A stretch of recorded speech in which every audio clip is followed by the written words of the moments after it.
कुछ अरसा कबल जब तहरीक इंसाफ को तोड़कर नई नई पार्टियां बनाई जा रही थीं और आवाम को यह पैगाम दिया जा रहा था कि चूंकि कुछ नाम नेहाद लीडरान इमरान खान को छोड़ गए हैं तो अब तहरीक इंसाफ खत्म हो गई है, तब अपने कारकुनान को यह पैगाम दिया था कि हम में से कोई भी अगर किसी मर्तबे पर पहुंचा है और आज मखलूक खुदा हमें कदर इज्जत की निगाह से देखती है तो यह अल्लाह के बाद इमरान खान की बदौलत है। हम जब तक उसके साथ हैं मोतबर हैं, उसके नजरिए से गद्दारी करके हमारी कोई हैसियत बाकी नहीं रहती।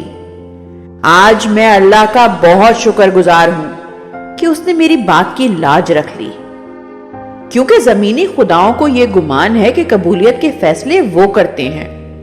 और सो मेरे लीडर को यह पैगाम दिया गया था कि मैं और तहरीक इंसाफ के चंद दीगर लीडरान मुक्तदरा को हरगिज काबिल कबूल नहीं है, इसलिए पहले मेरे कागजात नामजदगी मुस्तरद करवाए गए, अपील पर ट्रिब्यूनल पर भी दबाव डाल दिया गया और अपील खारिज कर दी गई।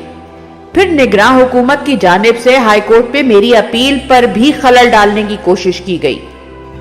तब दूसरे वर्कर्स को सामने लाने का फैसला किया।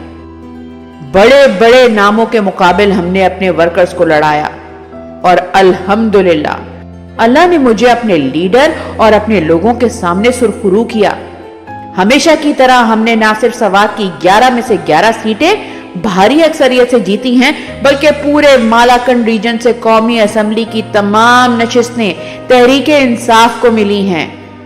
शांगला के जिसकी एक सीट पर डाका डालने की कोशिश की गई थी, हमारे वर्कर्स ने अपनी जानों पर खेलकर वो वापस छीन ली है। मैं मालाकंड डिवीजन के लिए अपने गयूर अवाम का शुक्रिया अदा करता हूं। मेरे पाकिस्तानियों, अल्हम्दुलिल्लाह आपने तारीख रकम कर दी है। आपने अल्लाह के फजल से इमरान खान को उन सब तागूती ताकतों के सामने सुरखरू कर दिया है जो इस गुमान में थे कि वो इज्जत और जिल्लत के फैसले करने पर कादिर हैं। आपने अब भी उसी तरह डटे रहना है जैसे आप 2 साल डटे रहे हैं, जैसे आप हर उस मरहले पर डटे रहे हैं जब आपके लीडर को आपसे छीनने की कोशिश की गई। आपने अपने मैंडेट की भी उसी तरह हिफाजत करनी है जैसे आपने अपने लीडर की हिफाजत की है। बेशक हमारे पास अब भी अदती बर्तरी है, लेकिन हमें हमारा मुकम्मल इख्तियार वापस लेना है। वो इख्तियार, वो 2/3 अक्सरियत जो इस कौम ने हमें वोट देकर दी है। जिन इलाकों में हम साबित कदम रहे हैं, आरओ ऑफिस के सामने पुरअमन धरना दिए रहे हैं, हम वहां कामयाब हो रहे हैं।